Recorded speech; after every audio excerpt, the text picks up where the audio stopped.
Musa Qala, à la fin de 2007, était une ville façonnée par des années de conflits. Ses rues portaient les traces de combats répétés, des bâtiments endommagés, des cratères causés par des explosions et des points de contrôle tenus par des soldats afghans.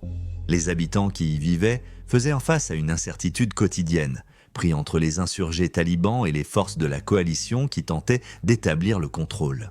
L'importance de la ville dépassait sa taille.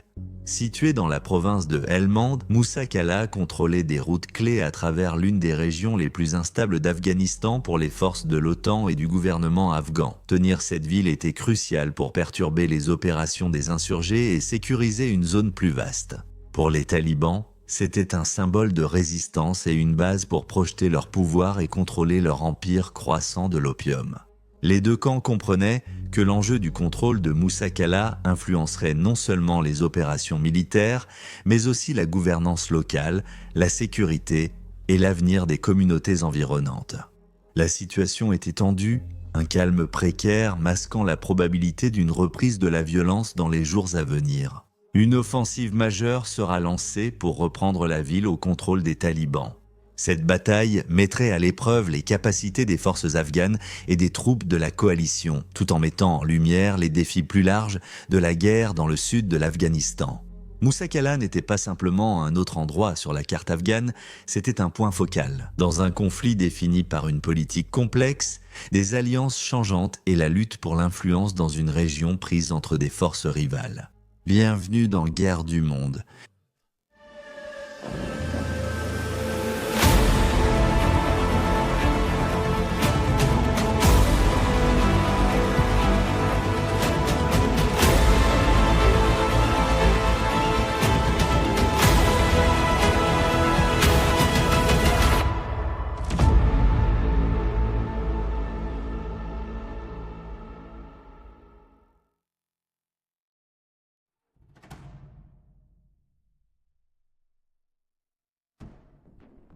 En 2000, 6-5 ans s'étaient écoulés depuis l'éviction des talibans.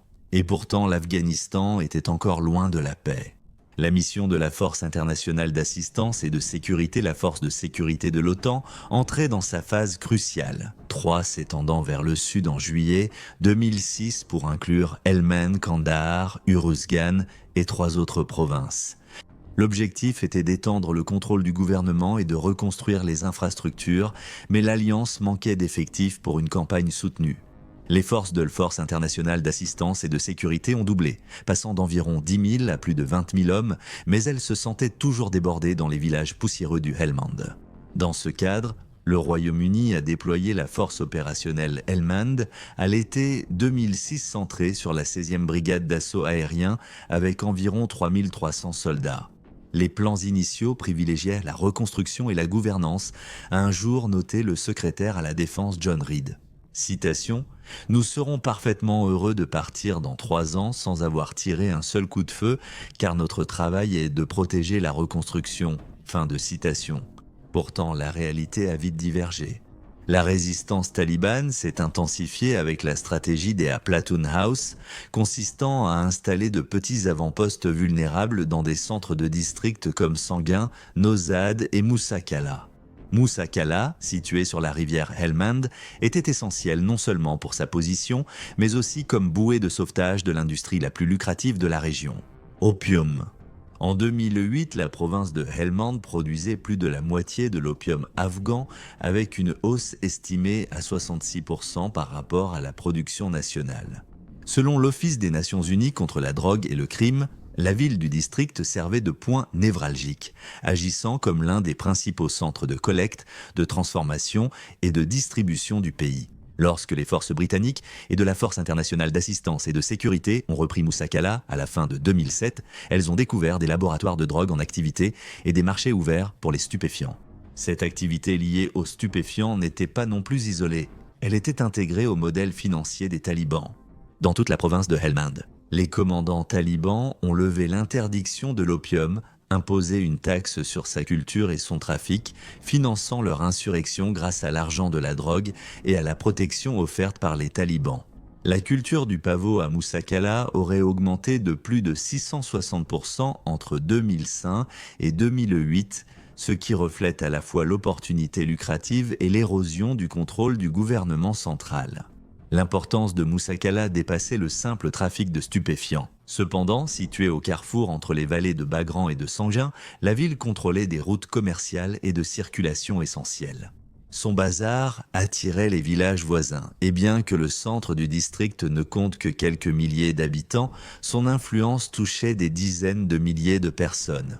Pour l'OTAN, cela signifiait que contrôler ce centre revenait à projeter sa puissance sur une vaste zone rurale, ce qui était crucial pour les opérations militaires et la légitimité politique des deux camps du conflit. Le 14 juin 2006, le Pathfinder Platoon britannique, composé d'à peine 25 spécialistes en reconnaissance et déjà très sollicités, fut envoyé à la garnison de Moussa Kalla. Ils furent aussitôt attaqués, immobilisés et dépendants du ravitaillement héliporté sous le feu ennemi. Les Chinooks et les Apaches devinrent des visiteurs fréquents, arrivant souvent sous les tirs de lance-roquettes anti-chars et de mitrailleuses pour évacuer les blessés ou renforcer les positions. Le général David Richard, alors commandant de la Force internationale d'assistance et de sécurité, a pris acte de la situation. Citation, « Les environs immédiats des postes de peloton sont devenus des zones que tout civil censé a quittées et sa maison a été détruite. » Fin de citation. Au-delà de la menace militaire, les relations avec les anciens locaux étaient tendues. L'autorité dans le Helmand était profondément tribale, et de nombreuses craintes britanniques étaient centrées sur le gouverneur Akhundzada, plus tard remplacé par Daoud, dont la formation d'ingénieur n'inspirait pas confiance à la base. Ces tensions ont aggravé le danger physique, aliéné les anciens tribaux et limité l'accès de la Force internationale d'assistance et de sécurité aux renseignements et aux ressources. À la fin de l'été 2006, le nombre de victimes soulignait la précarité de la situation. Environ 31 soldats britanniques étaient tombés rien qu'à Helmand jusqu'en septembre, beaucoup à Moussa Kalla et Sangin. Face à des pertes croissantes et à des garnisons isolées, les commandants ont commencé à explorer des approches non conventionnelles. Des rumeurs de négociations ouvertes avec les chefs tribaux circulaient, laissant entendre qu'un cessez-le-feu local pourrait constituer une alternative au retrait total.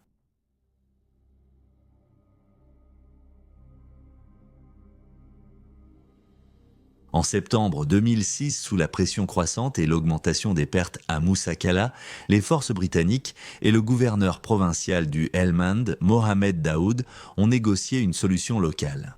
15 anciens tribaux ont accepté d'assurer la sécurité du centre du district, de maintenir le drapeau afghan et d'interdire l'accès à tous les groupes armés, y compris la coalition et les talibans.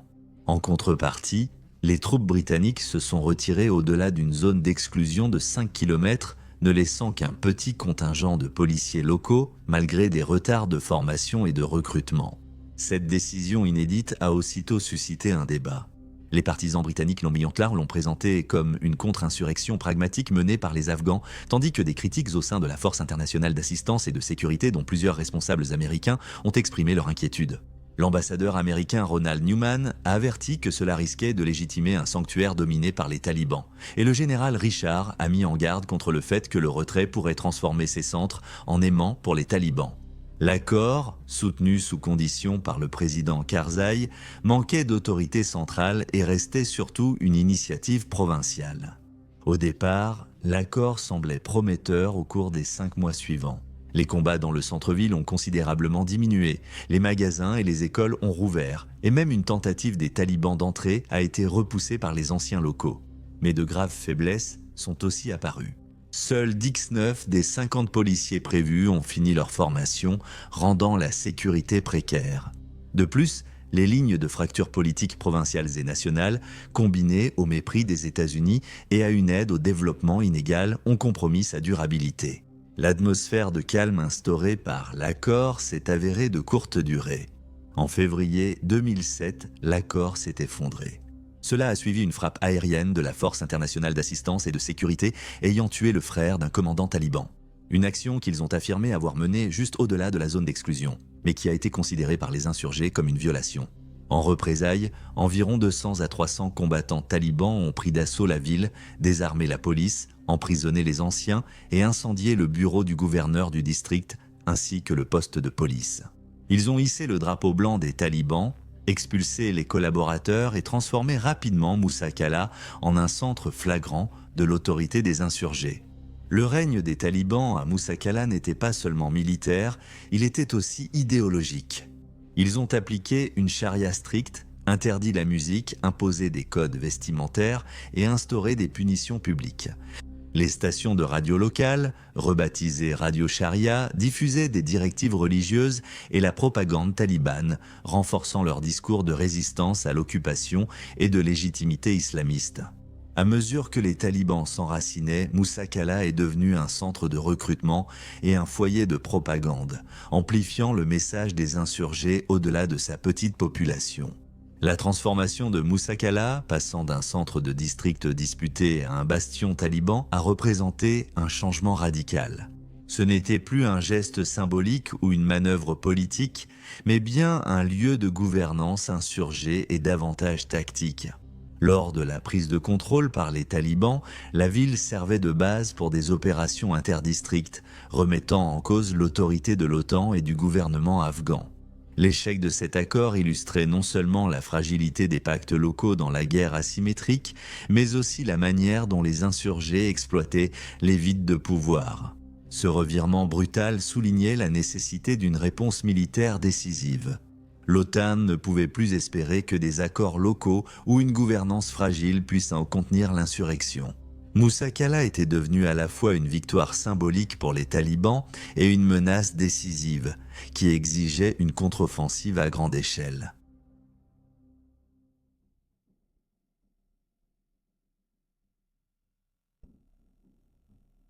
À la fin novembre 2007, après près d'un an, en tant que bastion tenu par les talibans, Moussa Kala était devenu à la fois une gêne politique et une nécessité stratégique pour la force internationale d'assistance et de sécurité.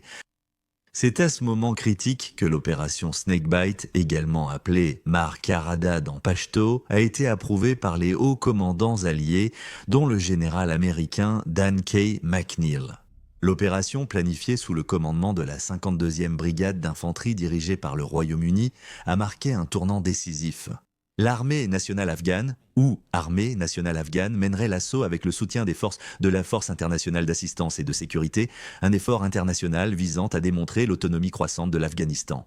Au centre de la planification se trouvait le brigadier Andrew Mackay, qui avait pris le commandement en octobre 2007 et avait rapidement impressionné tant ses troupes que les observateurs par son leadership peu conventionnel. Après l'approbation de l'attaque, nom de code Opération MA, Serpent, il aurait traversé près d'1 mile de No Man's Land pour commander depuis la colline Rochamp. Accompagné seulement d'une petite équipe, cela lui a valu une réputation de courage et d'engagement direct. Le commandant de l'armée nationale afghane, le général Mohayeddin Ghori, a été désigné pour diriger l'avancée au sol, soutenu par les forces spéciales américaines, des conseillers et un appui britannique, soulignant l'engagement de la coalition en faveur d'une véritable offensive dirigée par les Afghans. L'objectif stratégique global était clair, réaffirmer l'autorité gouvernementale à Moussa Kala et renforcer symboliquement la capacité de l'armée nationale afghane en tant que force combattante. Cela suivait des mois où les commandants de la coalition se sentaient limités par les campagnes stériles de nettoyage et de maintien de l'OTAN. Souvent appelées simplement « tondre la pelouse », ce qui avait conduit les combattants talibans à simplement attendre leur heure. Avant de réapparaître, Moussa Kala représentait une démonstration plus ciblée des principes de la contre-insurrection. Délimiter des zones claires, instaurer la confiance auprès des populations locales et créer une présence gouvernementale visible. La planification s'est déroulée sous une surveillance intense, tant militaire que politique.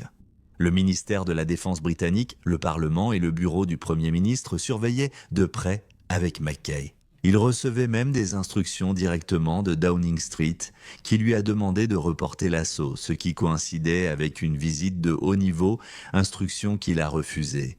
L'intégration de journalistes militaires et la distribution de brochures aux civils sont aussi devenues centrales dans la stratégie. Veiller à ce que le récit de l'opération mette en avant son leadership afghan et son souci du bien-être des civils. Cependant, le travail préparatoire sur le terrain a vraiment défini l'opération. À partir du début du mois de novembre, des unités de la coalition, dont la brigade Reconnaissance Force, les Scots Guards et le 40 Commando Royal Marines, ont mené de vastes patrouilles de reconnaissance, cartographiant les défenses talibanes et les routes d'approvisionnement. Les approches ont été dégagées progressivement des deux flancs, de manière lente et méthodique, afin de minimiser le déplacement des civils. La collecte de renseignements a également joué un rôle essentiel. Essentiel, la coalition a cherché à détacher les chefs tribaux influents alliés aux talibans. Plus important encore, Mollah Abdul Salam Alihullah, Pirzaï, ancien des Al-Azai, dont on disait qu'il négociait sa défection. Cela visait à saper le soutien local des insurgés. En décrivant la stratégie, le brigadier Mackay a déclaré, je cite, « L'objectif était de commencer à user les talibans, les désorganiser, les frapper durement lorsqu'ils sortaient, diminuer leur morale et commencer à les isoler. Les dirigeants du niveau 1 sont motivés par l'idéologie, tandis que le niveau 2 regroupe les mercenaires. Ils ne sont pas là pour longtemps. » Fin de citation. Les planificateurs étaient parfaitement conscients de plusieurs facteurs qui rendaient cette situation particulièrement dangereuse. Premièrement, il y avait le terrain et les engins explosifs improvisés. Moussa Kalla se trouvait au centre de terres agricoles accidentées, semblables à un labyrinthe traversé par des canaux d'irrigation, ce qui rendait cette zone idéale pour des embuscades. Les talibans avaient posé de nombreux champs de mines et engins explosifs, causant des pertes dès le début, dont le sergent Lee Johnson tué par une mine en bord de route. À cela s'ajoutait la défense urbaine. La ville elle-même était fortement fortifiée. Les combattants talibans avaient transformé des maisons et des mosquées en position de tir et créé une zone tampon d'environ 500 mètres autour des postes avancés de la coalition. Un autre facteur à considérer était la présence de centaines de civils dans la région. Les planificateurs ont coordonné des largages de tracts et proposé des itinéraires d'évacuation pour réduire les risques, se souvenant des leçons tirées des zones de tuerie passées à Nozad et Sangin où la fuite de la population avait déstabilisé les zones reprises. Malgré ces risques, l'impératif politique était fort. Le succès de l'opération Snakebite validerait l'armée nationale afghane, justifierait les stratégies de commandement britanniques et offrirait une victoire symbolique rare qui pourrait inverser la dynamique du récit après des années de progrès progressifs. L'échec, en revanche, mettrait une fois de plus en évidence les vulnérabilités du modèle de contre-insurrection de Hellman et risquerait de fournir un nouvel argument de propagande à ces insurgés hostiles à l'intervention étrangère.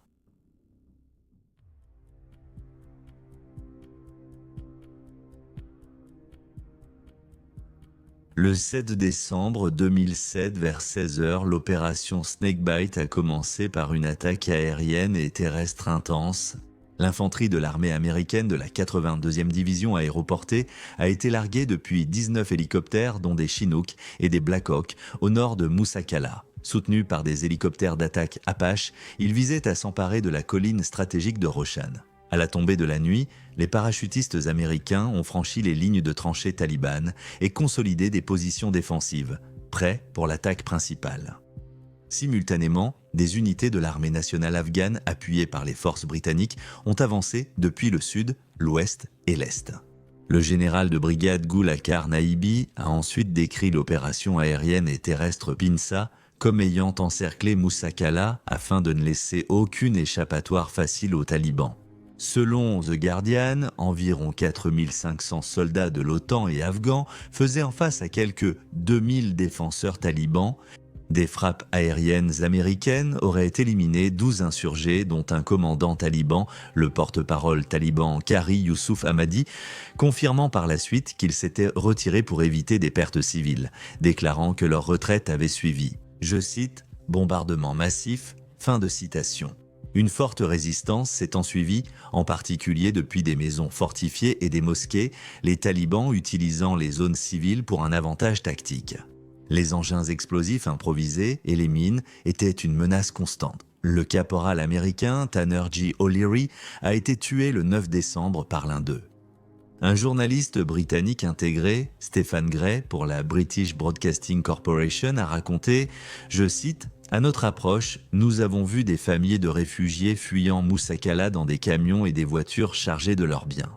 Au moment même où 2 de ces véhicules étaient arrêtés et fouillés à la recherche d'armes dissimulées, les talibans ont ouvert le feu, nous obligeant à plonger derrière le peu d'abris disponibles, marquant ainsi le début d'une fusillade qui a duré plusieurs heures.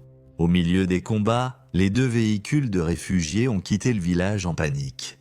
Mais ils se sont dirigés droit vers 2 Humvee américains, qui ont ouvert le feu, craignant la menace constante des voitures piégées. 3 des civils ont été tués et 2 enfants ainsi qu'une femme ont été blessés. Fin de citation. Cet événement tragique a mis en évidence la complexité de la guerre entre civils et insurgés. La stratégie de la coalition visait à pousser les talibans à se retirer plutôt qu'à engager un combat urbain total. Au matin du 10 décembre, les troupes de l'armée nationale afghane et de l'OTAN sont entrées dans le centre-ville. Le Force internationale d'assistance et de sécurité a confirmé que les forces talibanes avaient fui après de lourds bombardements, les troupes afghanes installant des points de contrôle au marché. Le général de brigade Naibi a déclaré que les échanges de tirs se poursuivaient dans la soirée et a attribué la résistance restante à des combattants étrangers ou à des membres d'Al-Qaïda. En ce qui concerne le travail restant à accomplir, Naibi a déclaré, je cite, « La ville est encerclée. Nous sommes à environ 500 mètres du marché de Moussakala, au centre de la ville. Les bombardements continuent. La zone est vaste. Demain, nous déminerons soigneusement les rues. » Fin de citation. L'opération a fortement contrasté avec les attentes initiales. Les commandants de la coalition s'étaient préparés à de violents combats urbains, maison par maison, mais les talibans avaient en grande partie choisi de se replier dans les terres agricoles environnantes. Certains résultats ont été influencés. La coalition a subi des pertes limitées, un soldat britannique et un Américain tués par des engins explosifs improvisés, plusieurs autres blessés. De l'autre côté, les pertes des talibans ont été estimées à des centaines de tués ou capturés, bien que les chiffres précis restent de non vérifiés. Les civils ici ont également souffert. D'anciens locaux ont affirmé jusqu'à 40 morts civils, mais les porte-paroles de la coalition ont rejeté cela comme de la désinformation talibane. Finalement, les combats dans les zones urbaines ont été moins féroces que ce que l'on craignait, comme l'a observé un haut gradé américain. Citation, « Le centre urbain de Moussakala n'a pas rencontré d'opposition significative, il n'était pas significativement barricadé. » Fin de citation. Cependant, les combats dans des villages périphériques comme Karamanda et Salam Bazar ont continué au-delà du centre-ville, utilisant armes légères, tirs et tactiques de harcèlement. Les opérations de nettoyage se sont poursuivies les jours suivants, soutenues par la puissance aérienne américaine, ciblant les poches résiduelles d'insurgés talibans. Le 11 décembre, l'OTAN a officiellement annoncé la prise de Moussakala. Le drapeau afghan hissé au-dessus du centre du district symbolisait à la fois une victoire tactique et le retour de l'autorité de l'État. Pourtant, sous le vernis du triomphe, subsistèrent des questions persistantes concernant l'impact sur les civils, la dispersion des talibans dans des zones reculées et la pérennité du contrôle de l'armée nationale afghane.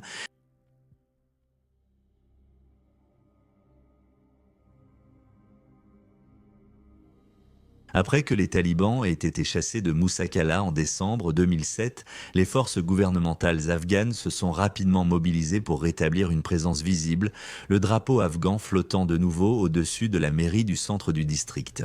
Le général de brigade Gulakar Naebi a souligné l'importance de cet acte, le déclarant comme un signe d'espoir pour la population de Moussakala et de la province de Helmand. Fin de citation. Cependant, la victoire tactique n'était que la première étape. Les efforts pour stabiliser la ville ont rencontré des défis immédiats, les infrastructures étaient gravement endommagées et l'environnement sécuritaire restait fragile. Les soldats de l'armée nationale afghane et les forces de la coalition ont travaillé à déminer et à neutraliser les munitions non explosées, tandis que les ingénieurs ont commencé à réparer les routes et à rétablir l'approvisionnement en eau. La mise en place d'une gouvernance locale efficace a été plus ardue. Cependant, de nombreux chefs tribaux, méfiants après des trahisons et la violence persistante, hésitaient à coopérer pleinement avec les autorités afghanes ou l'OTAN. Malgré le succès militaire de l'OTAN, la situation stratégique globale restait plus ambiguë. Le retrait tactique des talibans montrait qu'ils n'avaient pas été vaincus définitivement. Ils se sont repliés vers les villages voisins et la campagne, préservant leur capacité à se regrouper. Au cours des mois suivants, l'influence des insurgés est progressivement revenue grâce à l'intimidation, au recrutement et à l'exploitation des griefs locaux. Le commerce de l'opium, essentiel à l'économie locale et au financement des talibans, est resté en grande partie intact, sapant les efforts du gouvernement pour stabiliser la région. Les commandants britanniques ont exprimé un optimisme mesuré, le brigadier Andrew Mackay, qui avait planifié l'opération Snakebite, avertissant que la lutte pour Moussakala était loin d'être terminée. Citation. « Nous avons pris la ville, mais la véritable bataille consiste à gagner les cœurs et les esprits de la population. Sans cela, les gains militaires signifient peu de choses. Fin de citation. Les responsables afghans ont reconnu les dynamiques tribales ancrées et les facteurs économiques alimentant le conflit. Un ancien local a observé, citation, « Le gouvernement va et vient, mais les gens d'ici veulent la paix et le respect de nos traditions. Sans cela, le cycle de la violence continuera. » Fin de citation. En fin de compte, l'histoire de Musa-Qala résumait le conflit afghan dans son ensemble. Un succès militaire durement acquis, assombri par une gouvernance fragile, une insurrection persistante et le défi constant de s'attaquer aux causes profondes de l'instabilité. La bataille fut un chapitre crucial, mais loin d'être le dernier mot dans la longue lutte de Helmand et le conflit persistant en Afghanistan.